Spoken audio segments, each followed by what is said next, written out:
அனைவருக்கும் வணக்கம். கடகராசிக்காரர்களுக்கு தங்களுடைய வாழ்வில் ஒரு நல்லதாவது நடந்து விடாதா என ஏக்கத்தில் எதிர்பார்த்து காத்து கொண்டிருக்கக்கூடிய கடகராசிக்காரர்களுக்கு நிச்சயமாக அடுத்த 7 நாட்களில் 1/8/2024 முதல் 7/8/2024 வரை கிரகநிலைகளின் அமைப்பை ஆராய்ந்து பார்க்கும் போது நிச்சயம் நல்ல செய்தி உண்டு என்று சொல்லக்கூடிய வகையில் பல கிரகநிலைகள் கடகராசிக்காரர்களுக்கு மிகவும் சாதகமாக வலம் வருகின்றன. எனவேதான் எதிர்பார்த்து காத்து கொண்டிருக்கக்கூடிய நல்ல செய்தி நிச்சயமாக கிடைக்கக்கூடிய அற்புதமான இனிமையான தருணமாக அமைவதற்கான முதன்மையான யோகம் நிறைந்த ஒரு தருணமாக பார்க்கப்படுகிறது. அதிலும் ராசியின் உச்ச அதிபதியான குரு லாபத்தில் இருக்கிறார், செவ்வாய் லாபத்தில் இருக்கிறார், ராகு 9லும் கேது 3லும் சஞ்சரிக்கிறார். ஜென்ம ராசியை விட்டு 1ஆம் தேதி முதல் விலகி சுக்கிரன் தனஸ்தானத்தை வெளிப்படுத்துகிறார். ராசியின் அதிபதியான சந்திரனும் சாதகமாக வலம் வருகிறார். இப்படி பெருவாரியான கிரகநிலைகள் அதிக நன்மையை அள்ளி கொடுக்கக்கூடிய வலுவான அமைப்பில் இருக்கின்றன.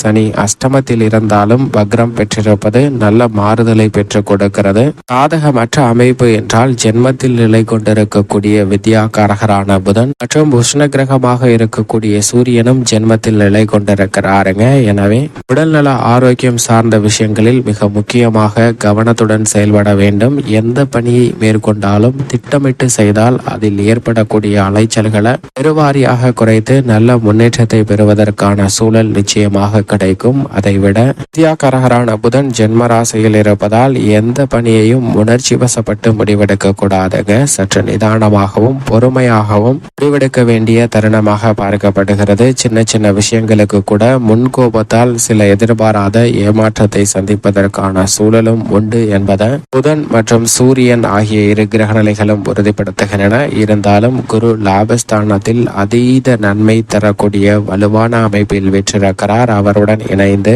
மங்களகாரகன் பூமிக்காரகன் என்று சொல்லக்கூடிய செவ்வாயும் சஞ்சரிக்கிறாருங்க. எனவே எதிர்பார்ப்பதை விட இரட்டிப்பு நன்மையும் மகிழ்ச்சியும் யோகமும் நிறைந்த ஒரு தருணமாக பார்க்கப்படுகிறது. எதை செய்தாலும் எந்தவிதமான தடையும் இல்லாமல் பொருளாதார ரீதியான வளர்ச்சியை நிறைந்து பெறுவதற்கான வாய்ப்பை உருவாக்கி கொடுக்கிறது. குறிப்பாக லாபத்தில் குரு செவ்வாய் இணைந்திருக்கக்கூடிய இந்த வேளையில் தொட்ட காரியம் அனைத்துமே பொன்னாகும் என்று சொல்லக்கூடிய வகையில் நிச்சயமாக பொருளாதார ரீதியாக லாபத்தை உயர்த்தி கொள்வதற்கான யோகம் நிறைந்த ஒரு தருணமாக பார்க்கப்படுகிறது.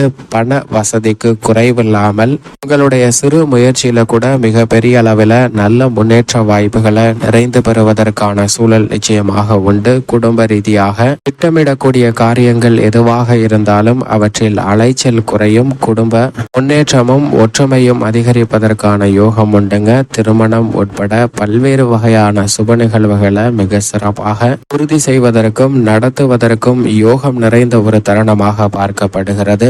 ஆடி பெருக்கு, ஆடி அமாவாசை என முக்கியமான நிகழ்வுகள் இந்த வாரத்தில் வருகின்றன. இந்த தருணத்தில் உங்களுடைய புதிய முயற்சிகளை மேற்கொள்ளும் போது அவை இரட்டிப்பு வளர்ச்சியும் மும்மடங்கு ஆபத்தையும் பெற்றுத்தரக்கூடியவையாக அமையும். அதிலும் குறிப்பாக ஆடி பெருக்கு தினத்தில் மிக பெரிய அளவில் அதிரடியான மாற்றங்களை நிறைந்து பெறுவதற்கான சூழல் நிச்சயமாக இந்த தருணத்தில் கடகராசிக்காரர்களுக்கு உண்டு. உத்தியோக ரீதியாக சனி அஷ்டமத்தில் நிலை கொண்டிருந்தாலும் அஷ்டமஸ்தானத்தில் வக்ரம் பெற்று திரும்பியிருக்கிறாருங்க. வக்ர சனியால் பல சிரமங்கள் உத்தியோக ரீதியாக நிச்சயமாக குறைவதற்கான சாத்தியக்கூறுகள் உண்டு. சக்திக்கு மீறி உழைப்பை செயல்படுத்தி வந்த சூழ்நிலையில் நல்ல மாறுதல் நிச்சயமாக உண்டு. எதிர்காலத்தை பற்றிய அச்சம் நீங்கக்கூடிய வகையில் பல சிறப்பான மாறுதல்களை இந்த தருணத்தில் நிச்சயம் கடகராசிக்காரர்களுக்கு சந்திப்பதற்கான சூழல் உண்டு. ஜென்ம ராசியில் வித்யாகாரகரான புதன் இருப்பதால் உத்தியோக ரீதியாக சில உணர்ச்சி வசப்பட்டு முடிவெடுப்பதுகளை நிச்சயமாக தவிர்த்திட வேண்டும். பொறுமையாக அனைத்தையும் எதிர்கொண்டால் நிச்சயமாக அவை நன்மையும் முன்னேற்றமும் நிறைந்தவையாக அமைவதற்கான சூழலை உருவாக்கி கொடுக்கும் என்பதுதான் கடகராசிக்காரர்களுக்கு யதார்த்தமான உண்மையாக பார்க்கப்படுகிறது. சக பணியாளர்களிடம் சொந்த பிரச்சனைகளை பகிர வேண்டாங்க. அதன் காரணமாக சில சங்கடங்கள் ஏற்படுவதற்கான சூழல் உருவாகலாம். அதே போன்று மற்றவர்களுடைய சொந்த பிரச்சனையிலும் தலையிட வேண்டாம். அதனால் மன வருத்தம் அதிகரிப்பதற்கான சூழல் உருவாகலாம். மற்றபடி உத்தியோக ரீதியாக சில நல்ல வாய்ப்புகள் நிறைந்து கிடைப்பதற்கான சூழல் உண்டு என்பதை வக்ரம் பெற்றிருக்கக்கூடிய சனி, 9ல் இருக்கக்கூடிய ராகு, 3ல் இருக்கக்கூடிய கேது உறுதிப்படுத்துகின்றனர். கேது 3ல் இருப்பதால் தொழில் தொழில்துறை வியாபாரத்துறை ரீதியாக புதிய வாய்ப்புகள் இந்த தருணத்தில் கடகராசிக்காரர்களுக்கு நிறைந்து கிடைக்கிறதுங்க. லாபம் பல மடங்கு உயரக்கூடிய வகையில் பல்வேறு வகையான அதிரடியான திட்டங்களையும் புதுமையான புரட்சிகரமான பல செயல்பாடுகளையும் நிறைந்து செய்வதற்கான வாய்ப்பை மோட்சக்காரகரான கேது உருவாக்கி கொடுக்கிறார். நிதி நிறுவனங்களின் ஒத்துழைப்பும் சாதகமாக அமையும். கடன் சார்ந்த தொல்லைகள் வெகுவளவில் குறையும். கொடுக்கல் வாங்கலில் ஏற்பட்ட சிக்கல்கள் மறைவதற்கான சாத்தியக்கூறுகள் உண்டு. ஒரு நல்லதாவது நடந்துவிடாதா என எதிர்பார்க்கக்கூடிய கடகராசிக்காரர்களுக்கு வியாபார துறையில் தங்களுடைய சொந்த கட்டிடத்திற்கு தொழிலை மாற்றுவதற்கான யோகம் வலுவாக கிடைக்க போகிறது. நினைப்பதை விட சொந்த கட்டிட பணிகள் மிக விரைவாகவும் துல்லியமாகவும் செய்து முடிப்பதற்கான யோகம் நிச்சயமாக உண்டு. நிதி நிறுவனங்களின் ஒத்துழைப்பு சாதகமாக அமைவதோடு மட்டுமல்லாது சக பங்குதாரர்கள் மற்றும் வாடிக்கையாளர்களின் ஒத்துழைப்பும் கனகச்சிதமாக அமைவதால் மிக பெரிய அளவிலான லாபத்தை நிறைந்து பெறுவதற்கான சூழல் நிச்சயமாக உண்டு. புதிய முதலீடுகளை அனுபவம் மிக்க துறைகளில் நிச்சயமாக மேற்கொள்ளலாம். அவை மிக பெரிய அளவில் வளர்ச்சியை ஏற்படுத்தி கொடுக்கும். கடகராசிக்காரர்களுக்கு கலைத்துறையின் நாயகனாக இருக்கக்கூடிய சுக்கிரன் ஜென்ம ராசியை விட்டு விலகி 1ஆம் தேதி முதல் தனஸ்தானம் என்று சொல்லக்கூடிய 2ஆம் இடத்தை வலுப்படுத்துகிறாருங்க. சுக்கிரன் 2ஆம் இடத்திற்கு வருவது ரெட்டிப்பு நன்மையும் வளர்ச்சியும் நிறைந்து கொடுக்கக்கூடிய அற்புதமான தருணமாக நிச்சயமாக கடகராசிக்காரர்களுக்கு பார்க்கப்படுகிறது. சுக்கிரனினுடைய தனஸ்தான சஞ்சார அமைப்பால் கலைத்துறையில் அடுத்தடுத்து புதிய வாய்ப்புகள் நிறைந்து கிடைக்கும். வெளிநாடு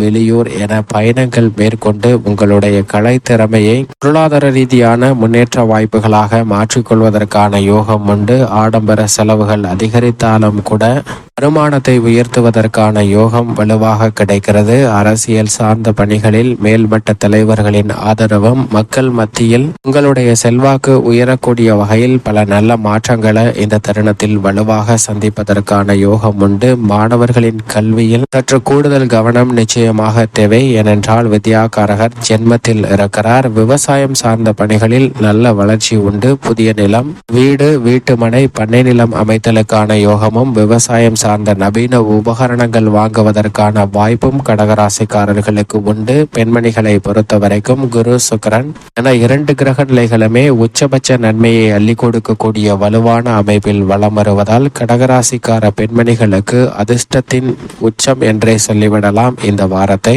சரியாக பயன்படுத்தி கொண்டால் பல நன்மை நிறைந்த நிகழ்வுகளை நிச்சயமாக கடகராசிக்கார பெண்மணிகள் பார்க்க முடியும். மேலும் இந்த தருணத்தை சாதகமாக மாற்றிக்கொள்ள நிச்சயமாக கடகராசிக்காரர்கள் வருகின்ற ஆடி பெருகின்ற இறை வழிபாட்டை சரியான முறையில் மேற்கொள்ளுங்கள். அதோடு மிக முக்கியமான தருணமாக ஆடி அமாவாசை 4ஆம் தேதி அன்று வருகிறது. அன்றைய தினத்தில் முன்னோர் வழிபாட்டை சரியான முறையில் மேற்கொள்ளுங்கள். அப்படி மேற்கொள்வதால் ஒரு நல்லதாவது நடந்துவிடாதா என காத்து கொண்டிருக்கக்கூடிய கடகராசிக்காரர்களுக்கு நிச்சயம் பல அதிரடியான நன்மைகள் உங்களை தேடி வரும் என்பதில் சந்தேகமே இல்லை.